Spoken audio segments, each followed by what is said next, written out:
নমস্কার বন্ধুরা, chef Shrabani daily vlog চ্যানেলের পক্ষ থেকে সবাইকে স্বাগত জানিয়ে আজ আপনাদের সাথে শেয়ার করতে চলেছি বাড়ির সবজি তুলে রান্না দুপুরবেলায় কোনো সার ছাড়াই। তো দেখুন বন্ধুরা, আমরা বাজারে যে সকল সবজি খাই সেগুলো কিন্তু সবই সার আর ভেজাল। তো আপনারা প্রথম থেকে পুরো ভিডিওটা শেষ পর্যন্ত দেখতে থাকুন। তো দেখুন, সবার প্রথমেই এই দেখুন বেগুন গাছ লাগিয়েছিলাম। বেগুনগুলো কত ছোট ছিল, এখন দেখুন অনেকটাই বড় হয়েছে। আর বাড়িতে লাগিয়েছি কারণ এগুলো বেশি আর যেন বুড়ো না হয়, কচি কচি বেগুনেই কিন্তু খেতে ভালো লাগে। এই দেখুন লাগিয়েছি বাড়ির ছাদে। এ দেখুন বেগুন গাছগুলো অনেকটা, এটা কিন্তু বেগুন গাছগুলো 12 মাস বেগুন ধরে। এই দেখুন কতগুলো বেগুন জালি দিয়েছে আর বেগুন হয়েছে। এই দেখুন বড় হয়ে গেছে বেগুনগুলো, এগুলো তুলে নিচ্ছি। দেখাও।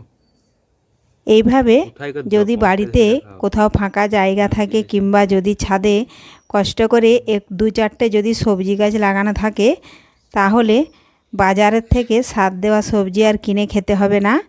এই দেখুন বাজারের সবজি কিন্তু কিনে আনা হয় কিন্তু কোনো স্বাদ নেই। দেখুন পালং শাক, বেগুন, আলু এগুলো দিয়ে তরকারি হবে। আবারও দেখুন শাক আছে, উচ্ছে আছে, দেখাচ্ছি। এ দেখুন এখানে একটা উচ্ছে গাছ আছে। এই গাছটা কিন্তু জল জেরাকিনের, এ দেখুন কেটে যে জল জেরাকিনগুলো দীর্ঘদিন জল আনা হয় আর কিন্তু নষ্ট হয়ে যায় কিংবা কানা ফাটা হয়ে যায়, সেই জারকিনগুলো ফেলে না দিয়ে দেখুন মাটি কুড়িয়ে এইভাবে গাছ লাগালে দেখুন যে ফল ধরবে। এ দেখুন উচ্ছে তুলে নিলাম।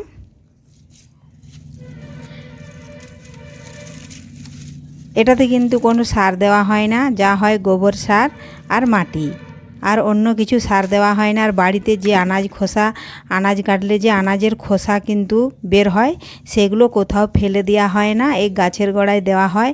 ওগুলো পচেই সার হয়, অন্যান্য কোনো রাসায়নিক সার ব্যবহার করা হয় না। বা যখন গাছে ফুল আসে বা কড়ি আসে কোনো স্প্রেও করা হয় না, একদম সাধারণভাবে গাছগুলো লাগানো থাকে। আর ওইভাবেই কিন্তু দেখুন ফল ধরেছে, কোনো স্প্রে করা হয় না। যারা চাষি চাষ করে তারা কিন্তু অনেক সময় ফুল যখন আসে তখন কিন্তু স্প্রে করে, আবার যখন ফল ধরে যাতে ঝরে না যায় তখনই কিন্তু আবার ওষুধ দিয়ে স্প্রে করে।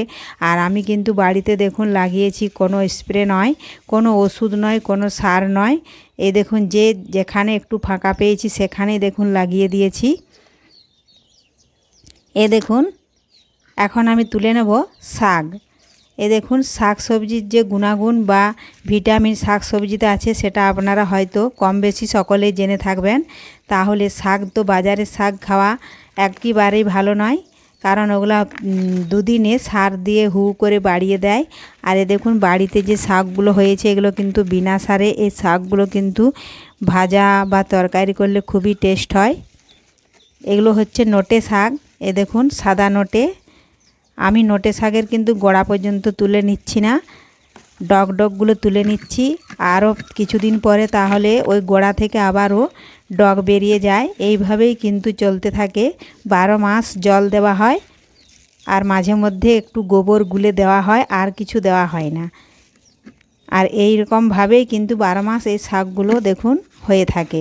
এই যে আজকে তুলে নিচ্ছি, আবারও কিন্তু এই জল দেওয়ার ফলে মাঝে মধ্যে একটু আধটু মাটি দেওয়া হয়, মাটিটা একটু গাছের গোড়া থেকে খুঁড়ে দেওয়া হয়, তাতেই কিন্তু 6-7 দিন ছাড়া ছাড়াই দেখুন এরকম শাকগুলো কচিয়ে বড় হয়, তখন তুলে নেওয়া হয়। আর কোনো পোকা নেই, একদম পরিষ্কার। এ দেখুন এখানে তুলে নিয়েছি, আবারও ডাব্বাতে দেখুন আবারও আছে, ওগুলোও তুলে নেব। তো আজকের এই ভ্লগ ভিডিও আপনাদের ভালো লেগে থাকলে লাইক, শেয়ার, কমেন্ট করতে অবশ্যই ভুলবেন না বন্ধুরা। আজকে কোনো বাজার নয়, দেখুন বাড়ির সবজি দিয়ে আজকে রান্না হবে। এই দেখুন এই ডাবলাটাতে আছে, এগুলো কিন্তু অনেক দিনের, এগুলাও ছোট ছোট হয়েছে, এগুলাও ডগগুলো তুলে নিচ্ছি।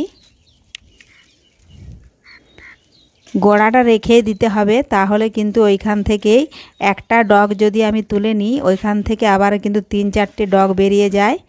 এই দেখুন এই বালতিটার মধ্যে তুলে আমি রেখে দিচ্ছি। আর এই পাশে দেখুন আবারও গাছ আছে। এই দেখুন এখানেও কিন্তু খুব পুরো হয়ে শাক হয়েছে। এ দেখুন তুলে নিচ্ছি।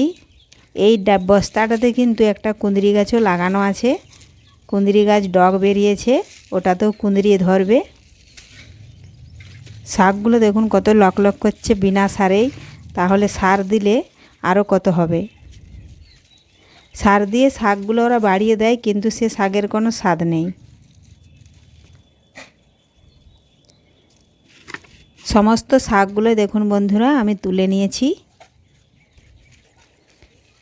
যেগুলো বাকি আছে সেগুলো আবার দেখুন তুলে নিচ্ছি।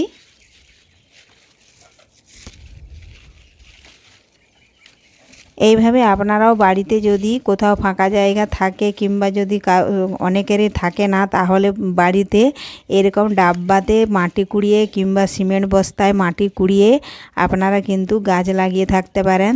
তাতে কিন্তু ফল ঠিক দেবে। কষ্ট করলে খাটলেই কিন্তু ঠিক ফল পাবেন।